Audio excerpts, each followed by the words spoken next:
जय श्री कृष्ण। एक योगी की आत्मकथा, अध्याय 2, भाग 2। माँ का देहांत और अलौकिक ताबीज। माँ के स्वर्गवास से परिवार में जो रिक्तता उत्पन्न हो गई, वे कभी भरी नहीं जा सकती थी। अपने जीवन के लगभग 40 शेष वर्षों में पिताजी ने दूसरा विवाह नहीं किया। अपने बाल वृंद के माता पिता की कठिन भूमिका उन्होंने स्वयं ही स्वीकार कर ली और इसके निर्वाह में वे हमारे साथ अधिक कोमल हृदय, अधिक मिलनसार बन गए। शांति और सूझबूझ के साथ ही वे विभिन्न पारिवारिक समस्याओं को हल करते। कार्यालय से आने के पश्चात वे किसी विरक्त की भांति अपने कक्ष में चले जाते और आनंदपूर्ण प्रशांति में क्रिया योग का अभ्यास करते। माँ के स्वर्गवास के बहुत समय बाद मैंने ऐसी छोटी छोटी बातों का ध्यान रखने के लिए एक अंग्रेज परिचारिका को रखने का प्रयास किया ताकि पिताजी को कुछ आराम मिल सके, परंतु पिताजी ने सिर हिला हिलाकर अपनी असहमति प्रकट की। तुम्हारी माँ के साथ ही मेरी सेवा का अंत हो गया। आजीवन एक पत्नी परायणता के भाव में उनकी आंखें खो गई। मैं किसी भी अन्य स्त्री की सेवा ग्रहण नहीं करूंगा। माँ के गुजर जाने के 14 महीने बाद मुझे ज्ञात हुआ कि वह मेरे लिए एक महत्वपूर्ण संदेश छोड़ गई हैं। उनके अंतिम समय अनंतदा उनके पास थे और उन्होंने उनके शब्दों को लिख लिया था। यद्यपि माँ ने वह संदेश मुझे 1 वर्ष में दिए जाने का निर्देश दिया था, तथापि मेरे भाई ने उसमें विलंब कर दिया। उन्हें शीघ्र ही माँ द्वारा उनके लिए पसंद की हुई कन्या से विवाह करने के लिए बरेली से कोलकाता प्रस्थान करना था। एक दिन संध्या को उन्होंने मुझे अपने पास बुलाया। मुकुंद, तुम्हें एक विलक्षण समाचार देने मैं आनाकानी करता रहा। उनके स्वर में विवशतापूर्ण समर्पण था। मुझे भय था कि इससे तुम्हारी गृह त्याग की इच्छा और भड़क उठेगी, परंतु तुम वैसे भी अभी प्रबल ईश्वर प्रेम से ओतप्रोत हो। अभी हाल ही में जब मैं तुम्हें हिमालय जाते हुए रास्ते से पकड़ लाया, तभी मैंने एक निश्चित संकल्प कर लिया। मुझे किसी भी परिस्थिति में अब अपना पवित्र वचन निभाने में देर नहीं करनी चाहिए। मेरे भाई ने मुझे एक छोटी सी डिबिया दी और मेरी माँ का संदेश मुझे सुनाया। माँ ने कहा था, मेरे प्रिय पुत्र मुकुंद, मेरे ये शब्द तुम्हारे लिए मेरा अंतिम आशीर्वाद है। अब वह समय आ गया है जब मुझे तुम्हारे जन्म के पश्चात घटी अलौकिक घटनाओं से तुम्हें अवगत करा देना चाहिए। जब तुम मेरी गोद में एक नन्हे से शिशु मात्र थे, तभी मुझे तुम्हारे निहित मार्ग का पता चल गया था। मैं तब तुम्हें वाराणसी में अपने गुरु के घर ले गई थी। वहाँ शिष्यों की भीड़ की ओट में लगभग छिपे हुए मैं ध्यानस्थ लाहिड़ी महाशय को कठिनता से देख पा रही थी। तुम्हें थपकियां देते देते मैं मन ही मन प्रार्थना करती जा रही थी कि गुरुदेव को हमारी उपस्थिति का ज्ञान हो जाए और वे तुम्हें आशीर्वाद दे। जब मेरी मूक भक्तिपूर्ण प्रार्थना तीव्र हो गई, तब उन्होंने आंखें खोली और मुझे अपने पास आने का इशारा किया। सभी लोगों ने मुझे रास्ता दिया। मैंने जाकर उन पवित्र चरण कमलों में अपना सिर रख दिया।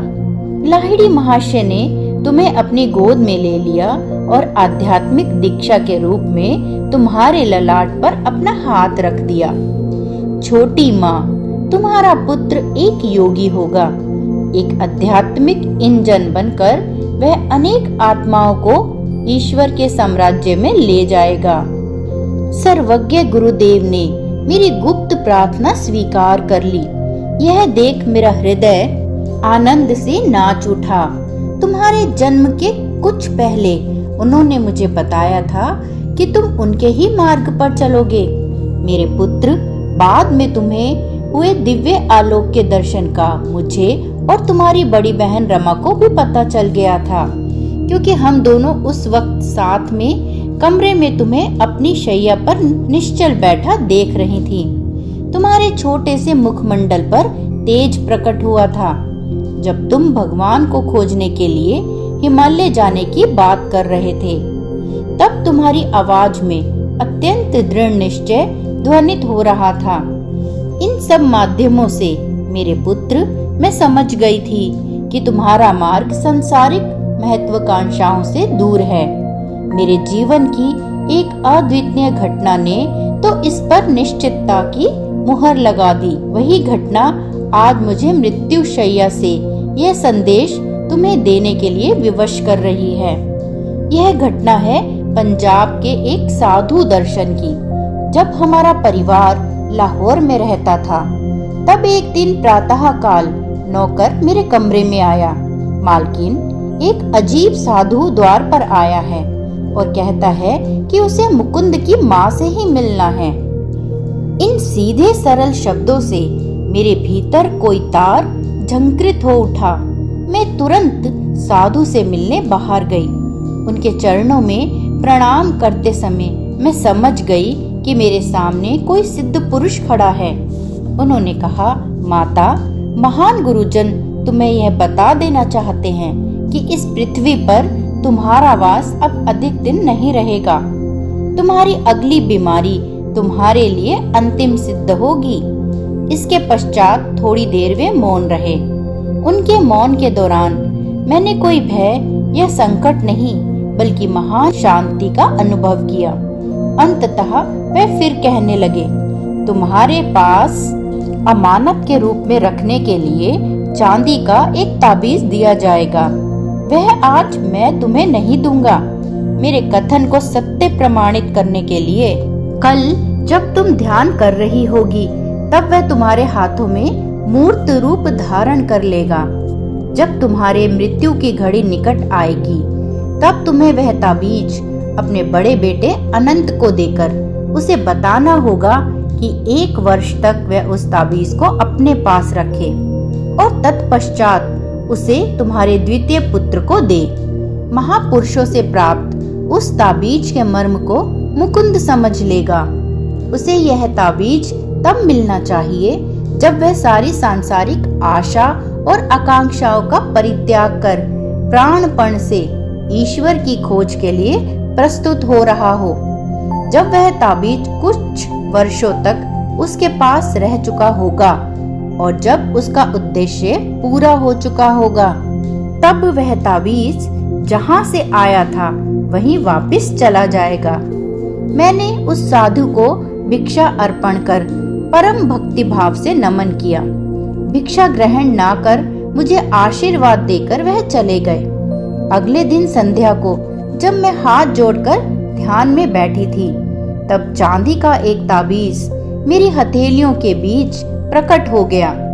जैसा कि साधु ने कहा था, उसके शीतल चिकने स्पर्श से मुझे उसके प्रकट होने का ज्ञान हो गया। मैंने 2 वर्षों से अधिक समय तक इसे सावधानी पूर्वक संभाल कर रखा और अब इसे अनंत के पास छोड़े जा रही हूँ। मेरे लिए कोई शोक मत करना, क्योंकि मुझे मेरे गुरुदेव ईश्वर की गोद में पहुंचा देंगे। अच्छा मेरे बच्चे, अब मैं चलती हूँ। जगन माता तेरी रक्षा करेंगी। ताबीज मेरे हाथ में आते ही ज्ञान का उज्जवल प्रकाश मुझ पर छा गया। अनेक सुप्त स्मृतियां जाग उठीं।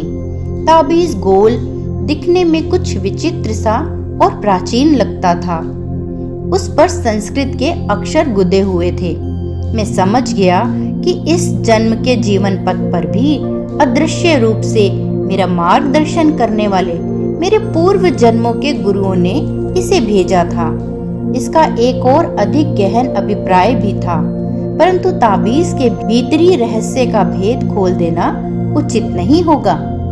मेरे जीवन की अत्यंत दुखद घटनाओं के बीच वह ताबीज अंततः किस प्रकार अदृश्य हो गया और उसका अदृश्य होना किस प्रकार मेरे लिए गुरु लाभ का सूचक सिद्ध हुआ, इसका वर्णन इस प्रकरण में करने की आवश्यकता नहीं। किंतु हिमालय जाने की अपनी चेष्टाओं में बार बार असफल किया गया यह बालक ताबीज के पंखों पर सवार होकर प्रतिदिन दूर दूर तक यात्रा कर लेता था।